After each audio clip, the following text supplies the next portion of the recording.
네, 안녕하십니까. SK텔레콤 김찬호입니다. 시작하겠습니다. 그 부제만 한번 짧게 읽어보겠습니다. 장밋빛 LLM을 실제로 쓸만하게 만들 때까지 벌어지는 일들, 이렇게 써봤는데요. 좀 재밌게 써보려 했는데 재밌게 잘 안 써진 것 같습니다. 2022년 11월 말에 이제 장밋빛 LLM이 출시가 됐었죠. 이게 출시가 되면서 강인공지능의 시대가 온 거 아니냐 이런 얘기가 올 정도로 여러 가지 환상들이 있었습니다. 이것만 갖다 쓰면은 우리 업이 AI 트랜스포메이션이 되고 우리 서비스가 뭔가 아주 능수능란한 인공지능 에이전트가 될 것 같은 그런 환상들이 많이 있었죠. 근데 생각보다 이 일이 실제로 벌어지지는 않았습니다. 그 관련해서 여러 가지 허들들도 있었고 또 그 사이에 이것들을 해결하기 위한 여러 가지 기법들, 아키텍처들이 나왔는데 이런 내용들을 좀 간단하게 다뤄보려고 합니다. 자, 요거는 제 사진이니까 빠르게 넘어가겠습니다. 3년 전에 테크 서밋에서 아마 발표했었던 사진으로 기억을 하는데 지금 SK텔레콤에서 CIO 조직에서 데이터를 총괄하는 조직에서 데이터 애플리케이션 팀을 담당하고 있습니다. 자, 바로 문제점을 말씀드리기 전에 약간 개요를 좀 넣어봤습니다. 세콰이어 캐피탈이라고 아마 잘 아실 것 같은데 세계에서 가장 큰 그 운용 자금을 이제 운용 규모를 운영하고 있는 유명한 벤처 캐피탈입니다. 지금 아래쪽에 써가지고 잘 안 보이실 것 같기도 한데 22년 9월에 그러니까 챗GPT가 22년 11월 말에 출시됐으니까 챗GPT가 출시되기 전이었죠. 그때 이제 이런 제목의 글을 기고를 했습니다. 제너러티브 AI, 크리에이티브 뉴 월드 이런 타이틀로 글을 썼는데 상당히 긴 내용입니다. 뒤에 쪽에 서머리가 있기 때문에 제 눈에 들어왔던 문장 하나만 짧게 좀 보여드리겠습니다. Some of these application 이렇게 되어 있는데 뭔가 생성 AI 기반의 애플리케이션들이 나오고 있는 시점이었고 이것들 중에 일부는 우리 미래에 대한 어떤 재미있는 통찰을 제공하고 있다. 이렇게 글을 썼었습니다. 정확히 1년 뒤에 지금 아래쪽에 보시면은 사이테이션에 23년 9월 19일 정확하게 1년 뒤입니다. 1년 뒤에 이런 타이틀로 또 다른 글을 썼습니다. 생성 AI의 제2막이 올랐다. 톤이 약간 바뀌었습니다. 1년 전에 우리는 뭔가 이 생성 AI가 기술 필드에서 플랫폼에 뭔가 중대한 변화, 시프트를 일으킬 거라는 가정을 퍼블리시했었다. 그랬는데 그것이 뭔가 되게 불꽃 같은 그 변화를 가지고 오고 있다. 이런 내용이었죠. 그래서 어떤 일들이 있었길래 이런 형태로 글을 쓰고 있는지 해석을 하고 있는지 한번 봤습니다. 내용이 길다고 말씀을 드렸는데 내용이 상당히 좋습니다. 한 번씩 들어가서 읽어보시기를 권장을 드리고요. GPT-4를 통해서 요약을 해봤습니다. 그래서 22년 9월 19일 글을 좀 빨리 읽으실 수 있는 분들은 이 좌측 박스부터 한번 싹 읽어보셔도 될 것 같고 동시에 제가 하이라이트되어 있는 부분들만 짧게 좀 말씀을 드리겠습니다. 이 당시에 작년 9월 같은 경우에는 창의성 일부분에서 그러니까 생성 AI 랭귀지 모델의 랜덤니스 그쪽을 좀 강조를 했었죠. 창의성 일부분에서 좀 더 우월해지고 있다라고 얘기를 했고 뭔가 알고리즘 개선과 컴퓨팅 파워의 개선, 그다음에 개발자 생태계의 개선 이런 것들과 함께 인공지능이 빠르게 발전하고 있다, 촉진되고 있다 이렇게 해석을 하고 있었습니다. 1년 뒤에 쓴 걸 보면 반말입니다. 제가 GPT-4한테 공손하게 요약해라 이런 프롬프트를 안 넣었더니 여기는 존댓말, 여기는 반말. 네, 알고 넘어갔네요. 그래서 보시면은 자 이제 생성 AI는 뭔가 혁신이 총망라된 표본이다. 되게 혁신적인 제품이었다. 뭐 이렇게 얘기를 하고 있고 근데 여전히 1년 동안에 있었던 거는 의문이 제기됐다라고 얘기를 하고 있습니다. 이게 실제로 유용한지 뭔가 다 잘 될 것 같았는데 앞서 말씀드린 것처럼 장밋빛, 강인공지능 무언가가 출현한 것 같았는데 잘 될 줄 알았는데 써보니까 이게 실제로 되냐라는 이제 유용성에 대한 의문들이 제기되고 있었다라는 거죠. 그리고 이후에 이제 시장이라는 단어가 등장하기 시작했습니다. 실제 가치를 창출하는 새로운 시장, 패러다임이 출현하고 있다. 그 다음에 마무리는 우리는 적용 사례를 기대해 볼 수 있다라고 얘기를 하고 있습니다. 약간 이제 톤이 달라졌죠.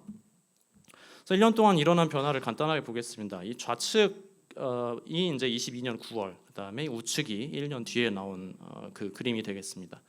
글자가 충분하게 보이실지 모르겠는데 이 좌측에 보시면 파운데이션 모델을 열거하는 수준으로 그냥 얘기를 하고 있습니다. 텍스트 쪽에 이 당시에 가장 그 소타 모델은 GPT-3였고 이미지 쪽에도 보시면은 지금 미드저니나 이런 것들이 많이 사용이 되고 있는데 그것도 없었던 시절입니다. 그래서 달리2, 그다음에 스테이블 디퓨전 이런 모델들, 그다음에 STT 이런 쪽들 주로 파운데이션 모델을 열거하고 그것들이 쓰일 수 있는 도메인들에 대한 예시만 짤막하게 이렇게 쓰고 있는 것을 볼 수 있습니다.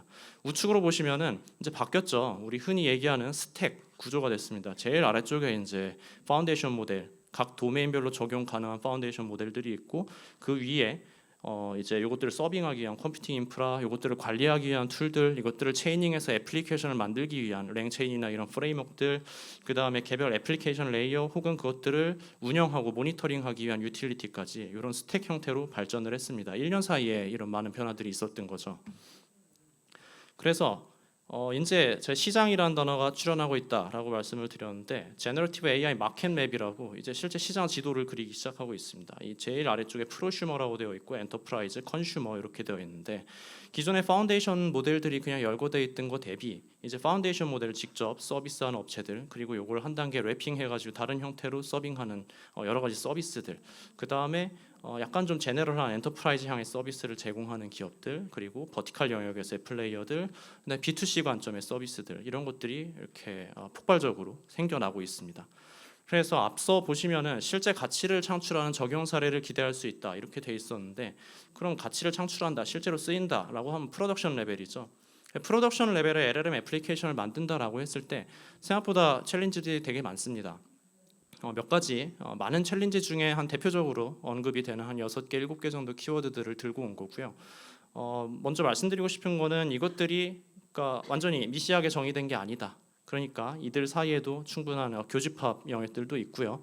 여기 열거하지 않은 토픽들도 많이 있습니다. 그래서 엔터프라이즈 향해 그다음에 프로덕션 레벨의 무언가를 만들어가면서 저희가 경험했던 애로사항들 그다음에 그것들을 해결하기 위한 아키텍처, 알고리즘적인 고민들 그런 방향성들 그런 것들을 짧게 공유를 드리려고 합니다. 네, 첫 번째로 시큐리티입니다. 이 기사는 지금 23년 3월 30일 삼성전자에서 내부망에서 챗GPT를 사용하게 하자마자 반도체 수율 데이터가 넘어가고 큰일 났다. 뭐 이런 식의 이제 미디어에서 뭔가 겁주는 이런 기사들을 쏟아내던 시절이 있었습니다. 정확히 그 시기를 기억을 하실지 모르겠는데 올해 초 같은 경우까지 보면 제 느낌엔 좀 그랬어요. 오픈 AI가 너무 치고 나가니까 여기저기서 이거에 대한 우려를 막 퍼뜨리면서 발목 잡기를 하고 있다. 좀 그런 느낌도 좀 있었고 이게 실제로 산업적 리스크까지 되었는지 심각한 보안 위해가 있었는지 이거에 대해서는 좀 평가해 볼 부분이 있는 것 같습니다.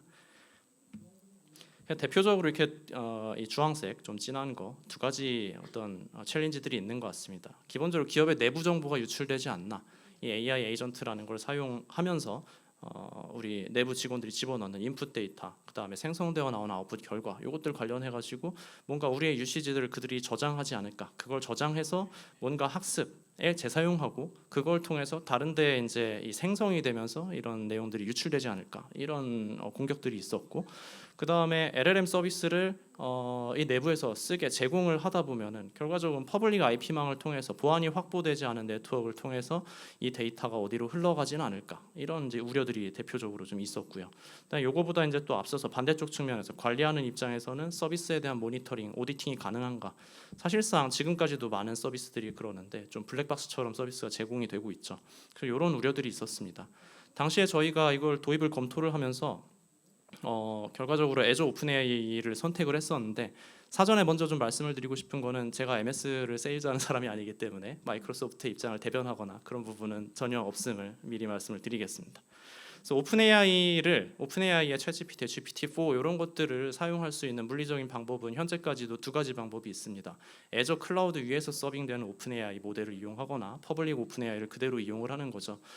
엔터프라이즈 쪽이나 클라우드 쪽에 익숙하시지 않은 분들은 애저 오픈 AI 관련해서는 처음 들으실 수도 있을 거라는 생각을 합니다. 너무 작게 쓰여서 잘 보이실지 모르겠는데 여기 보시면 while running the same model 이렇게 써 있습니다. 그러니까 오픈 AI가 제공하는 거랑 거의 동일한 모델을 애저 클라우드 인프라 위에서 제공을 하는 거죠. 그래서 피처 오버뷰 뭐 이런 것들이 있는데 제 자료에 이 사이테이션 사이트에 들어가 보시면 충분하게 있기 때문에 이런 부분들 참고해 보시면 되겠습니다. 그래서 기본적으로 클라우드 인프라 위에서 LLM을 제공하기 때문에 오픈AI와 비교를 해보면 이런 특징들이 있었습니다. 엔터프라이즈 시큐리티, 그다음에 롤 베이스 컨트롤 뭐 이런 것들 포함해서 기본적으로 컴플라이언스라고 되어 있는 부분들 B2B나 이런 쪽을 안 해보신 분들은 또 익숙하지 않은 단어일 수도 있을 것 같은데 의료 정보를 다루거나 개인 정보를 다루거나 이런 거 관련해서 상당한 규제들이 있습니다. 뭐 SOC2, 히파 뭐 이런 뭔가 사전에 이렇게 라이센스를 취득해야 서비스가 가능한 이런 인프라들도 있고요. 이런 것들이 클라우드 네이티브하게 이미 좀 갖춰져 있었던 그런 게 있었고요. 특히 데이터 센터 간의 연결 관련해서는 전용선 구간을 확보할 수 있었기 때문에 이런 도입을 검토를 하고 진행을 했었습니다. 그다음에 그 당시에 좀 특징적이었던 거, 특히 미디어에서 많이 이렇게 때려댔던 거랑 결부지어서 말씀을 드리면은 인풋 데이터가 저장되지 않냐, 아웃풋 데이터, 이 로깅들 다 어떻게 처리하고 있는 거냐 우리가 알 수가 없다. 요거에 대한 그 챌린지가 되게 많았었는데, 이 당시에 애저 오픈 AI는 출시를 하면서부터 그것들에 대해서 명시적으로 옵트아웃 할 수 있게 제공을 했습니다. 이 빨간색 박스 친 부분이 지금 MS 홈페이지에서 그대로 가져온 부분인데, 프롬프트 모니터링에 대해서 기본적으로 오픈 AI도 그렇고요, 애저 오픈 AI도 디폴트는 저장을 합니다.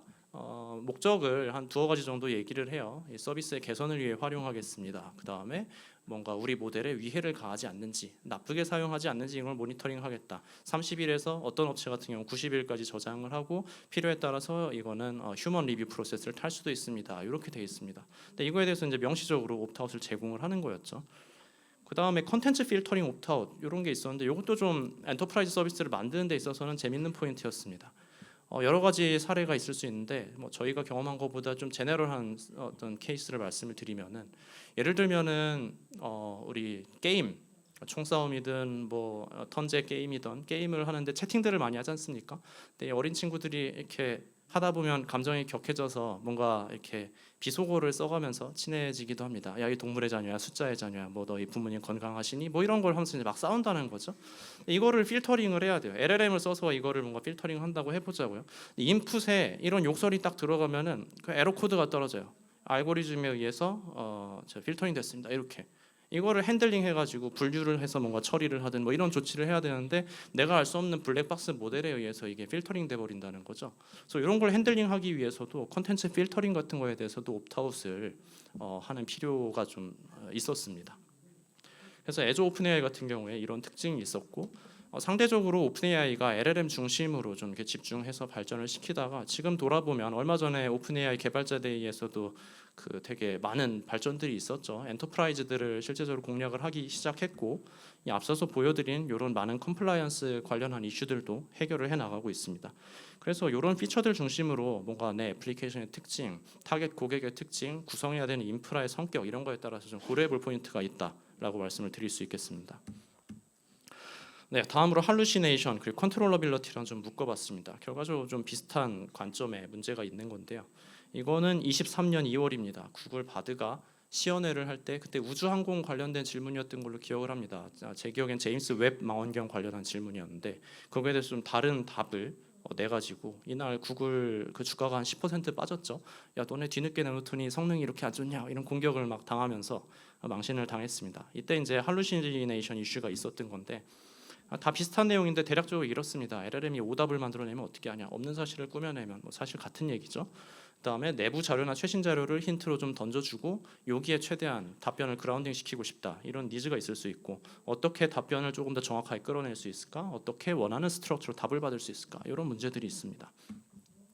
기본적으로 우리가 LLM이라고 하는데 뭐 되게 이상한 단어 조합이잖아요. L 두 개 M 하나. 끝에 우리는 좀 집중해야 된다고 생각을 합니다. 모델이기 때문에 결과적으로는 확률에 의해서 움직이는 언어 모델이고, 오토 리그레시브 모델이라고 표현을 합니다. 쉽게 얘기하면 그냥 뒷단어를 계속 예측해 나가는 모델이거든요. A를 던지고 A, B를 던지고 A, B, C가 나오고 A, B, C, D가 나오고 이런 식입니다. 그럼 이제 이 끝단어를 예측해 나갈 때 이 확률을 어떻게 통제할 거냐, 이거 관련해서 이제 랜덤 샘플링이라는 이슈가 있습니다. 그냥 샘플링이 아니라 확률에 의해서 높은 확률을 계속 가져가는 디터미니스틱한 결정이 아니라, 언어는 이렇게 되게 다양한 방향으로 뻗어나갈 수 있기 때문에 컨텍스트에 따라서 거기에 약간 이제 랜덤니스를 가해주는 거고요. 이 아래쪽에 이 다음 장에서 URL이 있는데 그걸 좀 참조해 보시면 좋을 것 같습니다. 기본적으로 현존하는 대부분의 LLM에서 템퍼러처, 타피 이런 파라미터들을 제공을 하고 있습니다. 오픈AI의 플레이그라운드에서도 실제로 확인하실 수 있는 내용을 제가 여기다 가져와 봤고요.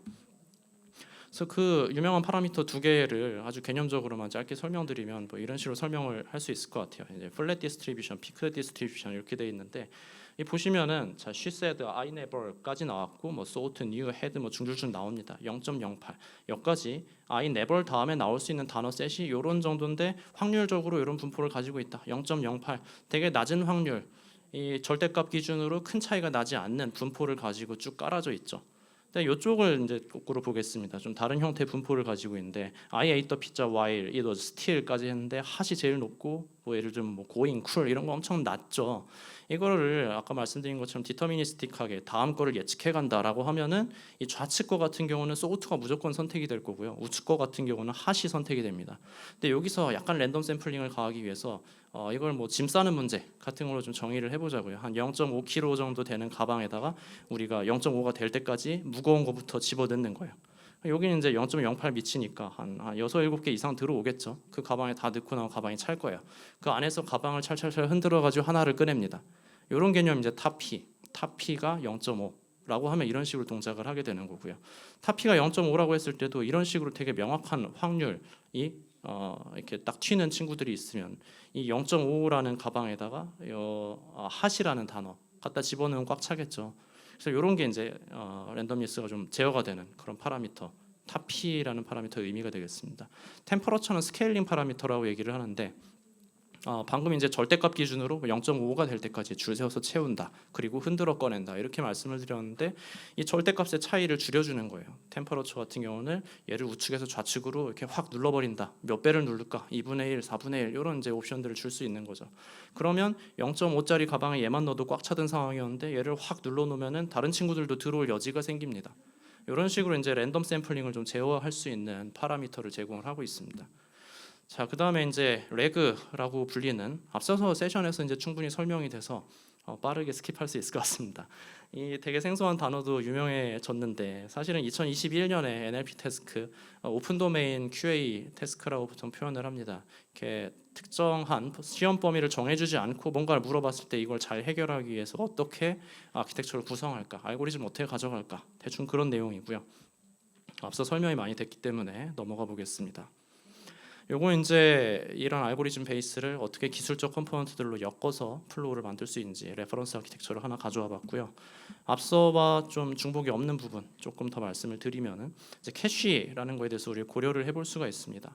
1, 2, 3 한번 순서대로 보겠습니다. 질문을 던지고 그 인풋 쿼리가 인베딩 돼서 벡터 스페이스에서 가장 가까운 다큐멘트 n개를 가지고 오고 그걸 가지고 프롬프트를 구성해서 LLM과 인터랙션합니다. 이게 이제 일반적인 RAG 플로우가 되겠습니다. 여기에서 이제 흔히 머신러닝 모델에서 서비스에서 골든 데이터셋을 구축한다라고 하는 것들을 미리 해둘 수가 있는데요. 예상되는 쿼리들에 대해서 미리 LLM이랑 인터랙션 해가지고 여기에 지금 롱텀 메모리라고 표현이 되어 있는데 캐시에다가 담아두는 거죠. 이걸 담아두고 이후에 퀘스천이 들어왔을 때 캐시에 hit이 딱 생기면은 여기 갔다 오지 않고 캐시에서 바로 답을 줄 수 있는 거예요. 이렇게 되면은 제가 컨트롤러빌러티라고 써놓은 여기서도 이점을 가져갈 수 있습니다. 내가 정해놓은 가장 훌륭한 답이 랜덤리스를 좀 최대한 줄이면서 걔가 반복적으로 발생이 될 수 있을 거고 LLM 관련한 비용이 들지 않습니다. 시스템 비용도 들지 않을 거고요. 시스템도 비용이잖아요. 레이턴시가 발생하잖아요. 실제 호출할 때 발생하는 그런 비용들도 없어지고 사용자의 체감적인 속도도 대단히 빨라지겠죠. 이런 구성이 또 가능하겠습니다. 자, 그다음에 할루시네이션과 어떤 제어에 대해서 얘기할 때 프롬프트 엔지니어링을 빼놓을 수가 없습니다. 근데 이건 이제 일반적으로 많이 알려진 내용이기 때문에 짧게 중요한 단어들만 말씀을 드리겠습니다. 자, 디렉티브, 데이터, 그다음에 롤, 요 정도 기억하고 가시면 될 것 같습니다. 레벨 5로 갈수록 컴플렉스하게 디렉션을 주고 퓨샷 이그젬플, 이 데이터들을 밀어 넣어주고 롤을 부여해라. 그랬을 때 되게 잘 동작하더라. 그래서 프롬프트 관점으로 좀 많이 정리해놓은 논문인데 관심 있으신 분들은 여기 찾아보시면 되겠습니다. 프롬프트 엔지니어링도 상당히 여러 가지로 연구가 되고 사례들이 공유가 되고 있습니다. 스탠다드 프롬프팅 해가지고 여기 퓨샷을 줬는데도 뭔가 물어봤는데 수학적으로 잘못된 답을 생성해내는 케이스입니다. 우측에 이제 체인 오브 소트라고 해가지고 퓨샷 이그젬플을 줄 때 어떻게 해결했는지 스텝 바이 스텝을 실제로 좀 넣어주는 거죠. 데이터에서 참고할 수 있도록. 그걸 넣었더니 이제 잘할 수 있더라. 이제 COT라고 부릅니다. 체인 오브 소트. 그다음에 체인을 하나만 유지하니까 좀 아쉬운 것 같아. 그럼 이걸 컴퓨터 사이언스 스패닝 트리라고 하는 구조를 이렇게 만들고 있는데 여러 이 가닥으로 뻗어가지고 한번 만들어보자. 트리를 만들었습니다. 체인이 여러 개가 돼가지고 단방향의 트리. 그래서 트리 오브 소트. 이거 23년이죠. 다 올해 벌어진 일들입니다. 자, 그다음에 요거는 2달도 안 된 논문입니다. 트리 단방향으로 가니까 좀 아쉬운 것 같다. 앞에서 만들었던 생성물도 재활용해보자. 그래서 그래프로 엮었어요. GOT라고 부릅니다. 그래프 오브 소트.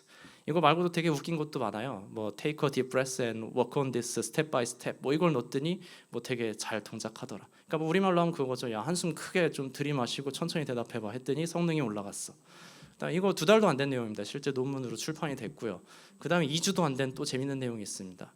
감정의 호소하니 성능이 올라가더라. 야, 이거는 나한테 되게 중요한 문제야. 네가 좀 성심성 있고 상세히 대답해줘 했더니 성능이 올라갔어요. 이게 되게 웃기기도 하는데, 랭귀지라는 게 문화적인 특성을 반영한다라는 걸 감안했을 때 말이 된다고 생각합니다. 우리 뭔가 대화체를 학습시켰다라고 했을 때, 야 이거 진짜 중요해, 제발 잘 대답해줘 하면은 이렇게 좀 길게 나올 거잖아요. 이런 것들이 분명히 학습이 됐을 거라 암묵적으로 이런 콘텍스트들이 학습이 됐고 동작하고 있다, 이런 상상을 하게 됩니다. 네, 내용이 많아서 말을 좀 빨리 하고 있는데요. 넘어가 보겠습니다. 퍼포먼스와 메저먼트, 시스템과 애플리케이션에 대해서 얘기할 때는 퍼포먼스를 얘기를 해야 됩니다. 근데 퍼포먼스를 얘기를 하려면 어떻게 메저할지에 대해서 얘기를 해야 되겠죠. 그래서 2가지를 묶어봤습니다. 퍼포먼스 일반적으로 얘기할 때 시스템 퍼포먼스와 모델 퍼포먼스 2가지를 얘기할 수 있을 것 같은데, 자 기본적으로 레이턴시, 스루풋 이 2가지 문제가 있을 겁니다. 뒤에 가면서 이제 설명을 드릴게요. 오픈AI 홈페이지에서 가져온 내용입니다. 써보신 분들은 아실 것 같은데 레이트 리밋이 있어요. 우리가 배치로 뭔가 왕창 때려놓고 한꺼번에 결과를 받고 싶다라고 해도 레이트 리밋에 걸렸습니다 이러면서 에러가 딱 떨어져요. 여기 가운데 줄에 보시면은 ensure that everyone has fair access 이렇게 되어 있는데, 왜 공평하게 액세스해야 될까요? 자원이 없으니까 그런 거죠. 컴퓨팅 파워가 부족한 거를 좀 우아하게 여러분이 공평하게 쓰기 위해서 저희는 제어하고 있습니다 이렇게 표현을 하고 있습니다. 근데 일반적으로 이런 바틀넥이 생겼을 때 우리가 상상해 볼 수 있는 해결 방법은, 아키텍처적인 해결 방법은 2가지입니다. 스케일 업을 하거나 스케일 아웃을 하거나 2가지가 되겠죠. 스케일 업 관점에서 이런 상품들이 출시가 되고 있습니다. 각각 리저브드 커패시티는 올해 3월에 파운드리라는 상품명으로 출시됐었던 오픈AI의 데디케이티드 인스턴스 같은 거고요. 프로비전드 스루풋은 MS에서 지금 출시해서 밀고 있는 똑같은 인스턴스라고 보시면 됩니다. 클라우드 관점에서 봤을 때 특정 물리적 공간, 그런 어떤 예를 들면 쉽게 예를 들면 서버렉은, 이 서버렉은 당신 내 LLM을 서빙하는 데만 사용하겠습니다. 다른 쪽과 공유되지 않아요. 요 인스턴스의 최대 퍼포먼스 안에서 편하게 써보십시오. 뭐 이런 거죠. 그래서 비싸고 안정적이고 빠릅니다. 비싸요. 근데 싸지기를 기대하고 있습니다. 네, 그 다음에 스케일 아웃입니다. 앞서서 보신 이제 레이트 리밋 이런 것들은 기본적으로 싱글 인스턴스에 바운드 됩니다. 그럼 그 인스턴스 개수를 늘리면은 그만큼 n배로 이걸 좀 증가시킬 수가 있겠죠. 백엔드에 모델 팜 같은 걸 유지를 하면서 멀티 모델을 핸들링할 수도 있을 거고, 이것들을 스케일 아웃하는 중간에 오케스트레이터 같은 것들, 중간에서 큐잉이라든가 오센티케이션이나 이런 것들을 처리를 해야 되겠죠. 이런 구조로 또 가능합니다. 그다음에 자연어의 생성 결과물에서 어떻게 판단하고 정량할 것인가. 모델이라고 말씀드렸기 때문에 머신러닝 모델을 평가하는 여러 가지 메트릭들이 있습니다. 뭐 대표적으로 애큐러시니, F 스코어니 이런 것들 많이 있죠. 근데 이 LLM의 스코어를 어떻게 평가하냐, 이것들은 되게 이슈가 많았는데 거의 표준화돼서 MMLU라는 게 요새 가장 많이 쓰이고 있습니다. 근데 이게 과연 정답일까? 여기 보시면 57개 태스크에 대해서 초등학교 수학, 미국 역사, 컴퓨터 사이언스 이런 걸 가지고 데이터셋을 만들었고, 이런 걸로 평가를 하고 있고, 이리저리 해봤더니 23년 중반까지 GPT-4가 가장 잘하더라 이런 내용입니다. 근데 이게 과연 엔터프라이즈 각각 버티컬 영역별로 그대로 사용할 수 있는 메트릭이냐? 그렇지 않을 수 있다라는 거죠. 앞서 세션에서 나왔던 것처럼 정성적인 평가들이 필연적으로 필요하고, 이 결과물에 대해서 이런 토픽들을 가지고 생각을 해볼 여지들이 있습니다. 그라운디드니스, 얼마나 리트리벌 해온 그 지식 안에 이 생성 결과물이 바운드 되는가, 얼마나 잘 그라운드 되었는가, 그다음에 얼마나 응집성 있게 답변이 생성되고 있는가, 이렇게 쓸데없이 발산하지 않는다라는 거죠. 얼마나 유창하게 답변이 생성되고 있는가, 인풋과 그 지식과 관련해서 얼마나 렐레번스가 있었는가, 이런 것들에 대해서 평가할 수 있습니다. 그래서 이 우측에 있는 거는 여러분들 잘 아시는 랭체인 쪽에서 최근에 내어놓은 랭스미스라는 프레임워크에서 일부 가져왔는데, 여기도 보면 컨사이스니스, 헬프풀니스 이런 것들이 있죠. 그래서 각 도메인에 맞게 어떻게 정성적으로 이런 것들을 평가할지 이런 관점들에서 메트릭들을 잡아 볼 필요가 있습니다.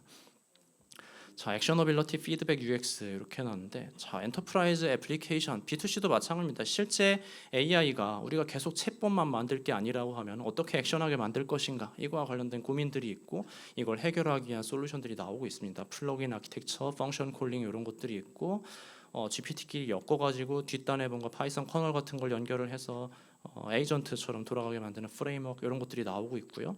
이 두 가지는 엮여 있는데 유저들이 뭔가 피드백을 할 거잖아요. 여러분들이 챗GPT 같은 거 써보시면 따봉도 하고 다운보트도 하고 이런 게 있는데 그런 것들을 수집해서 어떻게 쓸 것인가. 앞서 말씀드린 따봉을 받은 친구들은 정제해서 캐싱을 할 수 있을 거고 따봉을 받은 인풋 아웃풋 페어는 또 한 번 정제해서 파인 튜닝에 쓸 수도 있을 거고요. 그 다음에 그런 것들을 어떻게 받을 수 있을까? 그 인터랙션 어떻게 디자인하지? 그리고 뭔가 LLM에 위해를 가거나 잘못 쓸 것들은 어떻게 방어를 할 것인가? 이런 부분들에 고민을 할 수 있습니다. 에이전트 아키텍처인데 마이크로소프트 오토젠이라고 검색해 보시면 많이 나옵니다. 시간 관계상 일단 스킵을 하겠습니다. 인터랙션 디자인과 디펜시브 UX 관련입니다. 이런 이제 철학적인 고민들이 많이 있는데 저 이니셜 1번, 2번만 한번 보겠습니다. Make clear what the system can do. 그다음에 어떻게 잘할 수 있는지 뭐 지시를 해라. 여러분들이 많은 류의 LLM 서비스에 들어가서 보시면 맞닥뜨리게 되는 화면입니다. 나는 뭘 할 수 있는 서비스고요. 이렇게 질문해 보세요. 이런 내용들이 있죠. 이런 가이드들입니다. 한 번씩 읽어보시기를 권장을 드리고요. 그래서 이것도 다시 이제 VC의 어떤 자료로 마무리를 하게 되는데 앤드리슨 호로위츠라고 또 유명한 실리콘밸리 벤처 캐피탈에서 정리한 자료입니다. 앞서서 말씀드린 그런 여러 가지 플로우, 데이터 파이프라인을 포함해서 이것들을 플로우로 정리를 하고 있고 이 각각 토픽별로 사실 1시간 이상 말씀을 드릴 수 있는 그런 주제들입니다. 이 글도 정말 정리가 잘 돼 있으니까 가서 보시기를 추천을 드립니다.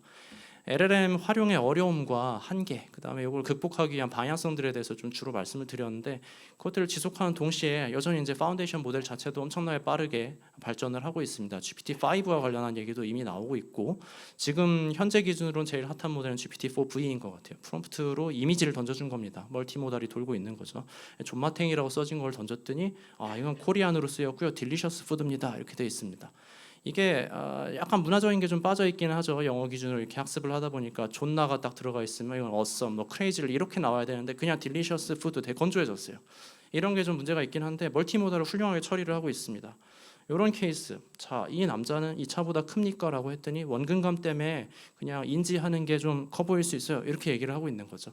이렇게 빠르게 모델이 개선이 되고 있습니다. 앞서 말씀드린 이런 엔지니어링적인 백업할 수 있는 툴들 그리고 이 빠른 파운데이션 모델의 개선 이런 것들과 함께 내년 뭐 당장 연말부터도 많은 애플리케이션 사례들이 만들 거고 저희도 만들려고 하고 있습니다.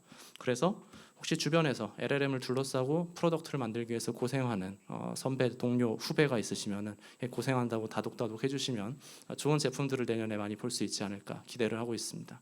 시간 관계상 아마 질문을 못 받지 않을까 싶고요. 감사합니다.